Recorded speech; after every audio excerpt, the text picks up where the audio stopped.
Howdy partners. Mystery Square, tool of the day.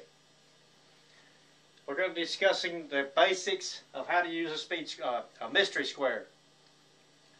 You have two sets of numbers. You have your numbers for your common. You have your number for your hip value.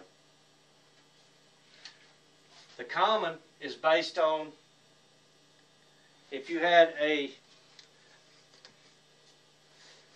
framing square, it's based on, as we're doing here, number 6, which should be a 6 coming across to your 12.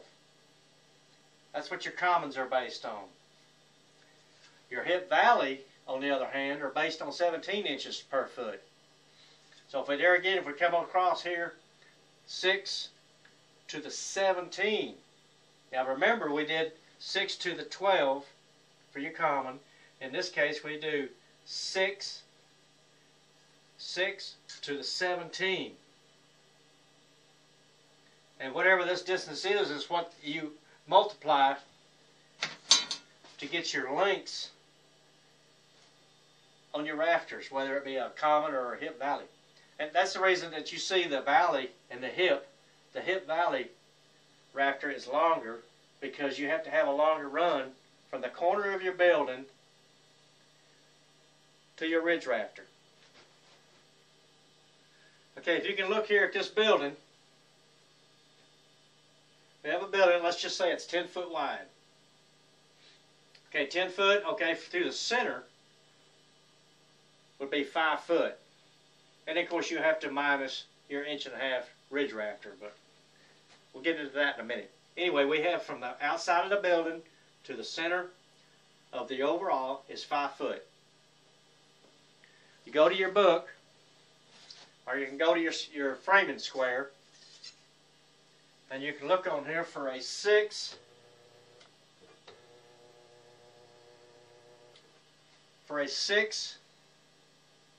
pitch common rafter.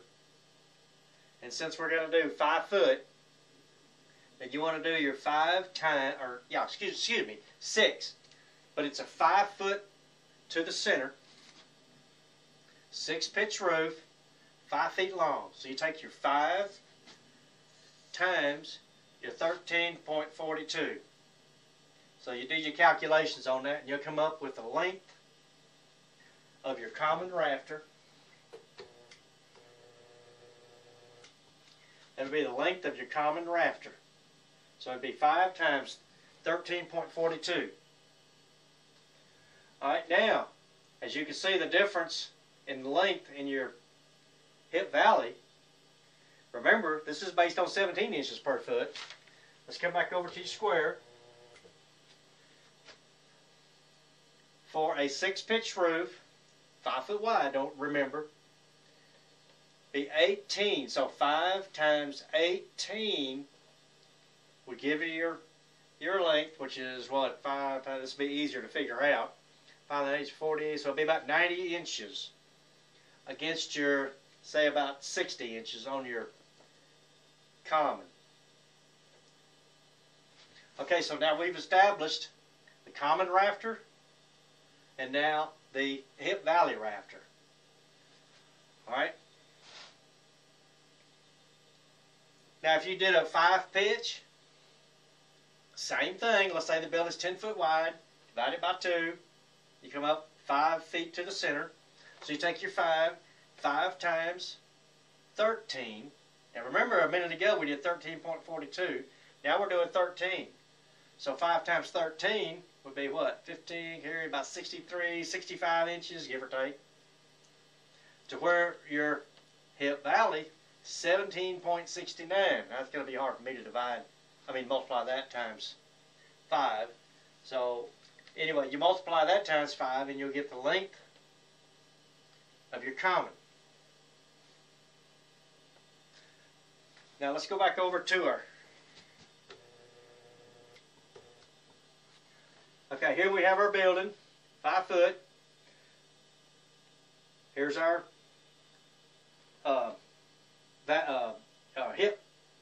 hip rafter. All right, but now here is our valley rafter.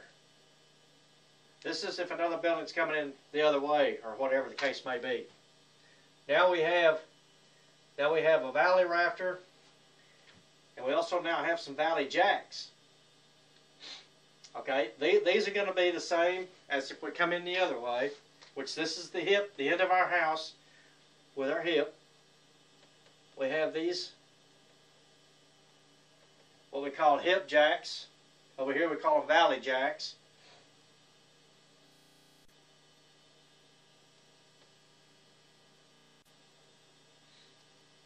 And now what you want to do is you want to find the distance.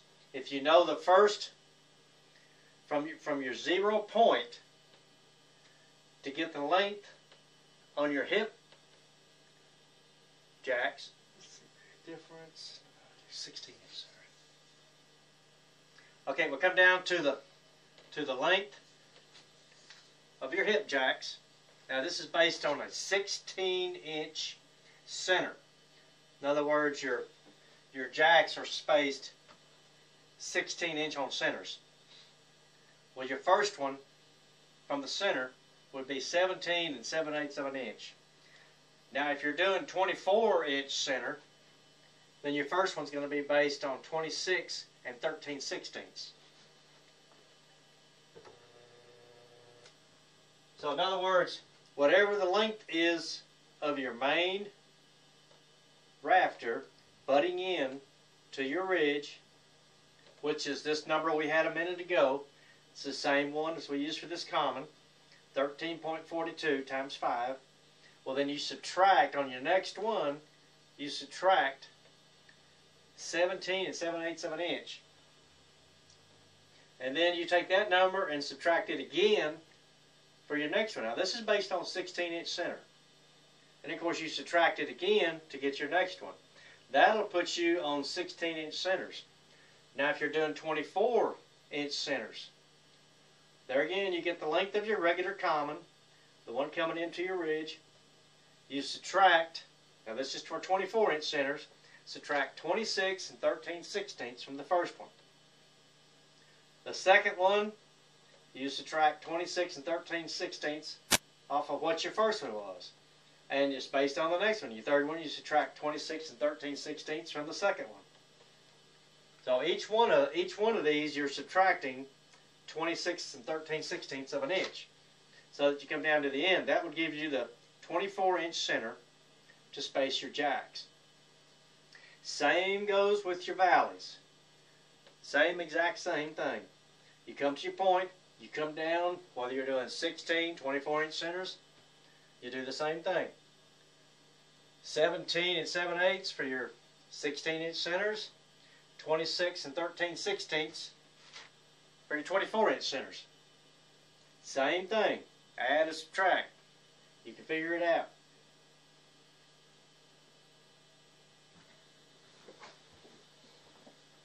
Alright, here's your 2x6, 2x8, whatever you want to use. Okay, we're working on a 6 pitch. You get your mystery square. You put it at the top point. Put it on your 6. In this case, we're doing 6 common. Mark it across here. That'd be the tip of it. Then you take your measurement, your length, your total length, and you come down, and on the same side, you come down again for your common. Bring it over here, get it on your 6. But this time, you just run an imaginary line until you get to the other side, and then you come up about a couple of inches, because what you want to do, this is going to be your bird's mouth. And you want to have this cut to where you have at least 3.5 inches, so that this will sit on your outside plate. So this is in relation to here. So between here and here is the same distance as it is from here to here. Anything past this is your tail. This is overhanging your buildings. So you come in and you try to figure out how far over you want to leave it, and just let this, and then come in and make your other cut. All right, now for the same thing, but now we're going to base it on a hip valley. Okay, we come up here to your top cut. Come over here where it says hip. Where it says valley. Valley hip. Put it on your number 6.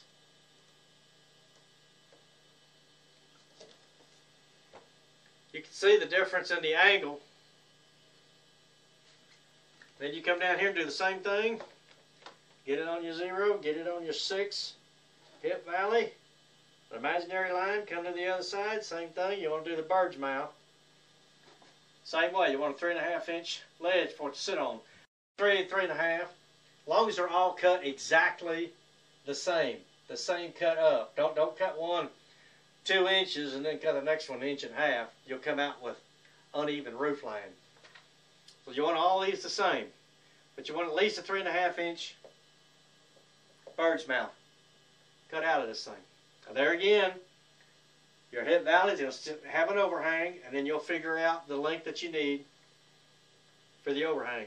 Usually your hip or valleys, you let them run wild because they're a little bit harder to figure to get them accurate. But that way you can come back and cut off what you need. Now on your building,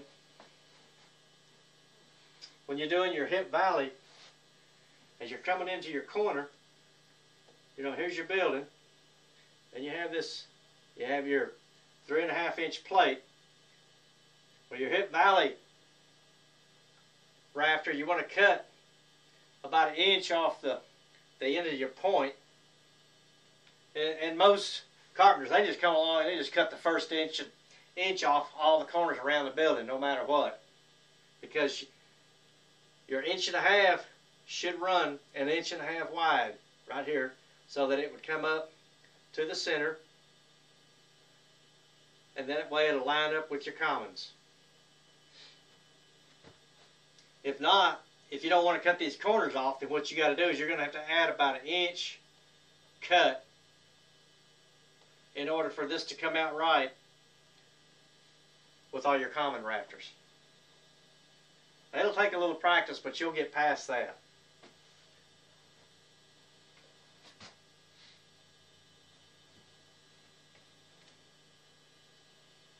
All right, well, I wish you luck on your mystery square. And that should get you going. What I would do, I've got some extra videos coming up to where I've set up a small model in my backyard. Even if you live in a parking lot, listen to me. Even if you live in an apartment complex, you can set you something up in a parking lot. Easy to set up, easy to knock down. Screw everything together. Get your saw. You can try to get a lot of experience with your mystery square. There's a lot more to this mystery square, but if you look in your book, now that you know the basics of how to use it, then you can get in your book and you can figure out all the numbers and what they represent. And you can email me if you have a question about it. Well, good luck, partner, and I'll see you on the next one. Any other way we can use to end it? No, that's good.